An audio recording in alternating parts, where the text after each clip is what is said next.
మన ఇంటి ఆడపిల్లలను మనము కాపాడుకోవాలంటే ఈ రోజు వైష్ణవి మన ఇంటి ఆడపిల్ల అనుకొని బయటికి వచ్చి మీ గొంతులు ఎత్తాల్సినటువంటి బాధ్యత అవసరం తోటి సాటి మనిషిగా ప్రతి ఒక్కరికి ఉంది. ఈ వీడియో చూస్తున్న ప్రతి ఒక్కరికి ఉంది.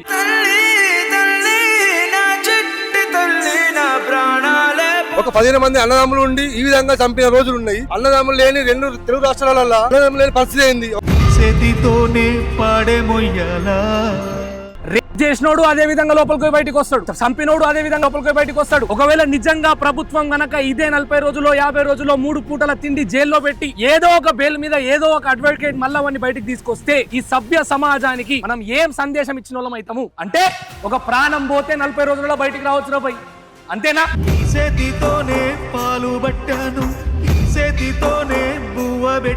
చూస్తున్నారు కదా ప్రజలారా, ఇప్పుడే 18 సంవత్సరాలు ఉన్నటువంటి వైష్ణవి తన కడుపులో ఒక పసికందును పెట్టుకొని తన జీవితం ఇక్కడ ఇలా అంతం చేసిరు. ఇలాంటి రాక్షసులకు ఏం చెప్పాలి? ఈరోజు ఈ ఘటన చూస్తూ ఉంటే మానవత్వం ఉన్న ప్రతి మనిషి కంట ఖచ్చితంగా నీరు రావాల్సిందే. ఇక్కడ ఉన్నటువంటి అన్నదమ్ములు దాదాపు 15 మంది అన్నదమ్ములు ఉన్నప్పటికీ కూడా మా ఇంట్లో మా ఊర్లో మా చెల్లిని మేము కాపాడుకోలేకపోయామా అని వాళ్ళ ఆవేదన వ్యక్తం చేస్తూ ఉన్నారు. ఖచ్చితంగా ఇలాంటి సమయంలో ధైర్యంగా ఉండాల్సినటువంటి అవసరం ఉంది. ఇంకో ఆడపిల్లకి ఇలా కాకూడదు, ఇంకో చెల్లికి ఈ విధంగా కాకూడదు అనే ఉద్దేశం చెప్పండి అన్న. వాడైతే అసలు ఉండదు భూమి మీద.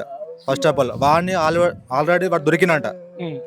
వాడు మాకు అబ్బాయికి గంట మాకు పక్కా మాకు కావాలి గంట మాకు అబ్బాయికి తరాలు లేకపోతే దానికి శిక్ష ఇస్తారా?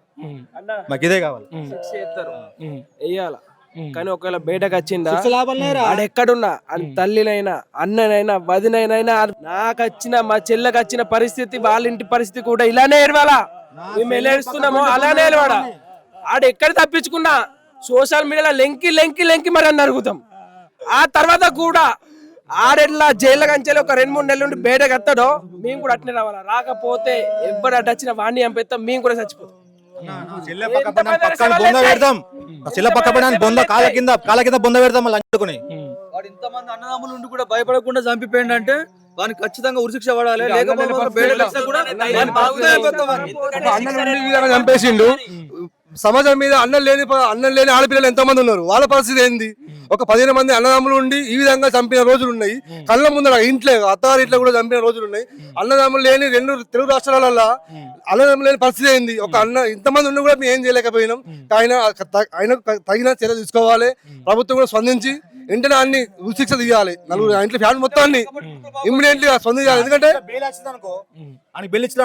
కథ వేరే ఉంటుంది. మీ ఇంటి అందరిలో చూస్తుంటే ఒక చిన్న బిడ్డగా అల్లారి ముద్దుగా తన జీవితం కూడా అల్లారి ముద్దుగా యూట్యూబ్లో చూసినా కూడా అంత ప్రేమగా పెంచుకున్నటువంటి పరిస్థితి కనిపిస్తూ ఉంది. ఇలాంటి పరిస్థితి ఇంకొక చెల్లికి రాకుండా ఉండాలంటే వాళ్ళకి మీరు ఏం చెప్పాలనుకుంటున్నారు? వీడియో చూస్తున్న చెల్లెళ్ళకు అక్కలకు ఏం చెప్పాలనుకుంటున్నారు? ప్రేమ పేరుతో ఎవరు మోసపోవద్దు. లోకంలో ఇలాంటి మస్తు జరిగినాయి. అయినా మాకు అన్ని తెలిసి మేమే మా యూట్యూబ్ ఛానల్ 10 ఉండి కూడా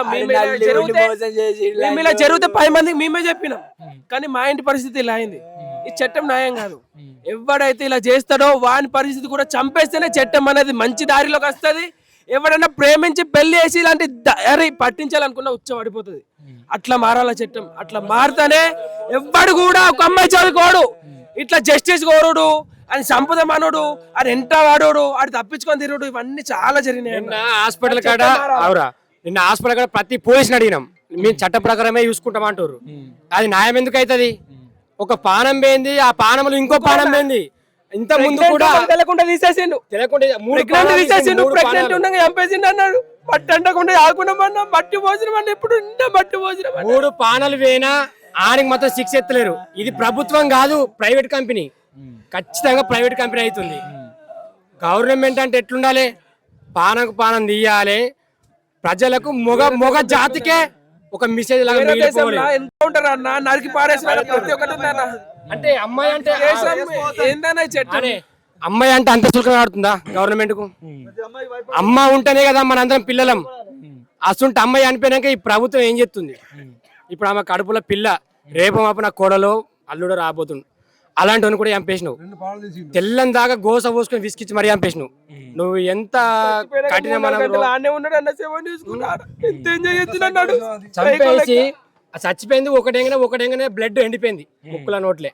ఆ ఎండిపోగా కూడా పక్క పండి ఆ డాక్టర్ ఆడు ఇట్లా పట్టి మరి అబ్బా పానం పోయిందని తెల్లారినాక 4 గంటలకు 5 గంటలకు బయటకు వచ్చి ఏమైంది మా పిన్ని వయసు వాళ్ళ అమ్మ ఏమైంది అరిగట్లా సౌండ్ వినబడి అంటే ఏం లేదు అత్తమ్మా లేదు ఛాయ్ తాగబోతున్నా అని ముఖం కడుకొని ఛాయ్ వేండాడు. ఆడు ఎంత నల్లి లంచోడుకో ప్రభుత్వం తెలాలి. ఇలాంటి ఆడబిడ్డలకు ఆడు మళ్ళీ చంపుతాడు. మళ్ళీ పెళ్లి చేస్తానికి ఆడు ఎప్పటికైనా మళ్ళీ గవర్నమెంట్ పట్టించుకోదు. ఈ రోజు ఇప్పుడు తన ప్రాణం పోనీకి కారణము ఆ రాక్షసుడా, లేకపోతే ఆ రాక్షసుడిని రాక్షసుడిలా ప్రవర్తించేలా చేస్తే వాడి తల్ల అన్నలో ఆయనకి ధైర్యం చెప్పారు. బ్యాక్గ్రౌండ్ ఉంది, నువ్వేం చేసినా మేము చూసుకుంటాము. తల్లి చెప్పింది అది పోతే ఇంకొక తిరాని. ఇంకో విషయం చెప్తే షాక్ అవుతారు. వాళ్ళ అన్న దగ్గరికి మాట్లాడడానికి పోతే 30 మంది జమేసి మమ్మల్ని కొట్టేందుకు. మేము 15 మంది అన్నంలో ఆడుకోతే మేము ఒక్కడంటాడు 10 అంటుండవు. ఎట్లా బెరిచ్చారు అడుగు. అయినా కూడా మా ఊరే అడగండి నా చెప్పురా ఎట్లా చెప్పాలా డైరెక్ట్ కొడదామన్నట్టు వచ్చారు. నేను ఆడు ఉల్టా మామికే వీడియో ఇస్తుండు.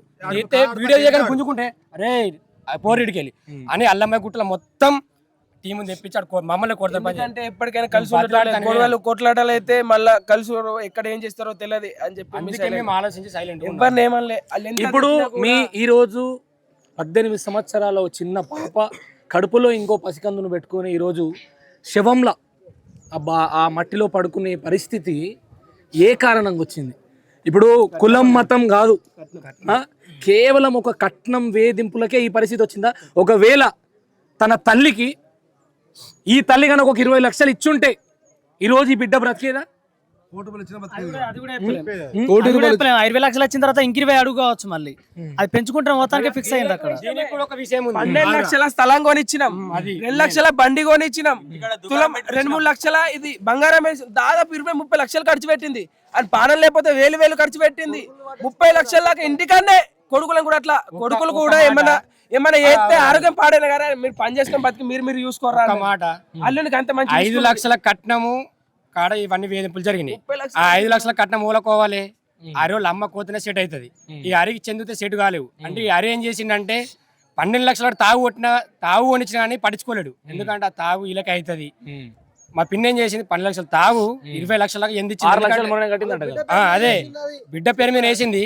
కానీ ఈయన కావాల్సింది వయసు మనం బద్దమని కాదు, మనం బతకాలని. ఈ పైసలు 20 లక్షలకు చెందినా గానీ 5 లక్షల తల్లికోవాలని చంపేసిండు. ఇది కథ. రాక్షస తల్లి ఇంకో ఎవ్వరు కూడా ఉండద్దు. ఇసుంటి తల్లి అనేది ఎక్కడ ఉండద్దు. వాడు ఎంత వేధింపులతోనే వాడు ఫస్ట్ మంచిగా మారి ఉన్నాడు. మంచిగా ఉన్నోడిని వాడిని గెలికి వాడిని మన ఫోన్లు చేసి దాన్ని చంపారని చెప్పానని దాన్ని చిత్రహింసలు పాలు చేసి దాన్ని చంపిపోయారు లంజ కొడుకులు. ఒకవేళ నిజంగా అంత ఇష్టం లేకపోతే, నిజంగా ఒకవేళ ఈమె కన్నా ఇంకా అందగత్తు లేకపోతే లక్షల రూపాయల కట్నం ఇచ్చేటోళ్ళు దొరుకుతారు అనుకుంటే ఈమెకు అధ్యాంతరంగా మధ్యలోనే వదిలేసి ఈమె జీవితాన్ని ఇట్లనే వదిలేసి పోయి పెళ్లి చేసుకున్నా కూడా ఈరోజు తన జీవితాన్ని మీరందరూ సాదుకుంటున్నారు కదా. ఈరోజు ఆ బిడ్డను అంత దారుణంగా చంపి 3 గంటలు ఆ శవం పక్కనే కూర్చొని పొద్దున 6 గంటలకు లేచి ఏం తెలియనట్టు తలుపులు మూసి కోల్గేట్ పెట్టుకొని కోల్గేట్ బ్రష్ తోముకొని ఆడికెళ్ళి బండి ఎక్కి ఎక్కడైతే వీళ్ళ అన్నలు ఉంటారో ఎక్కడైతే వీళ్ళంతా ఉంటారో అదే గల్లీలోకి వెళ్ళి బండి తీసుకొని పోయిందంట. అంటే ఇది రాక్షసతత్వం అనాలనా? లేకపోతే ఈ క్రిమినల్ మైండెడ్ పీపుల్ ఒకవేళ ఇట్లనే ఇదే విధంగా ఉంటే, ఒకవేళ నిజంగా ప్రభుత్వం గనక ఇదే 40 రోజుల్లో 50 రోజుల్లో 3 పూటల తిండి జైల్లో పెట్టి ఏదో ఒక బెయిల్ మీద ఏదో ఒక అడ్వకేట్ మళ్ళా వాడిని బయటికి తీసుకొస్తే సమాజానికి, ఈ సభ్య సమాజానికి మనం ఏం సందేశం ఇచ్చిన వాళ్ళం అవుతాము? అంటే ఒక ప్రాణం పోతే 40 రోజులలో బయటికి రావచ్చు రాబోయ్, అంతేనా? ఒకవేళ నిజంగా అదే జరిగితే మరి మన భారతదేశంలో మహిళలకు రక్షణ ఎక్కడున్నట్టు? రేప్ చేసినోడు అదే విధంగా లోపలికి బయటికి వస్తాడు, ఏమంటారు చంపినోడు అదే విధంగా లోపలికి బయటికి వస్తాడు. ప్రేమించి పెళ్ళని నువ్వు లేకపోతే చచ్చిపోతా అని చెప్పి మాయ మాటలు చెప్పి తర్వాత పెళ్లి 3 ముళ్ళు కట్టిన తర్వాత అప్పటిదాకా గుర్తురాని ఆస్తి అంతస్తు కట్నం 3 ముళ్ళు కట్టంగానే కట్నం కావాలి, ఆస్తి కావాలి, అంతస్తు కావాలని చెప్పి పూర్తి ఫ్యామిలీని వాళ్ళను వేధించి చివరికి ఇయ్యకపోతే ఆ పసికందును అంత దారుణంగా చంపిన తర్వాత కూడా అదే బెయిల్ మీద కనుక బయటికి వస్తే సభ్య సమాజానికి మనం ఖచ్చితంగా ఏం కాదురా బై, సంపుతే 40 రోజులు చూడలేమన్నా, వైష్ణవిని చంపిండు బయటికి రాలేడా, ఆ విధంగా పోతుంది. మాకు కావాల్సింది తక్షణమైన శిక్షలు కావాలి. ఏదో 40 రోజులకు బయటకు వచ్చి సంవత్సరానికి ట్రైల్ అయ్యి 2 సంవత్సరాలకు వాడు నిజంగా ఏమంటారు ఒకవేళ దోషి అని చెప్పి నిరూపించిన తర్వాత మనకి 2 సంవత్సరాల తర్వాత శిక్ష అంటే చెల్లదు. మాకు కఠినమైన తక్షణమైన శిక్షలు కావాలి. మన ఇంటి ఆడపిల్లలను మనము కాపాడుకోవాలంటే ఈరోజు వైష్ణవి మన ఇంటి ఆడపిల్ల అనుకొని బయటకు వచ్చి మీ గొంతులు ఎత్తాల్సినటువంటి బాధ్యత, అవసరం తోటి సాటి మనిషిగా ప్రతి ఒక్కరికి ఉంది. ఈ వీడియో చూస్తున్న ప్రతి ఒక్కరికి ఉంది. ఖచ్చితంగా ప్రజలారా, ఈరోజు వైష్ణవి వెనుక అందరం గొంతై నిలుద్దాం. వి వాంట్ గట్టిగా, we want, we want, we want.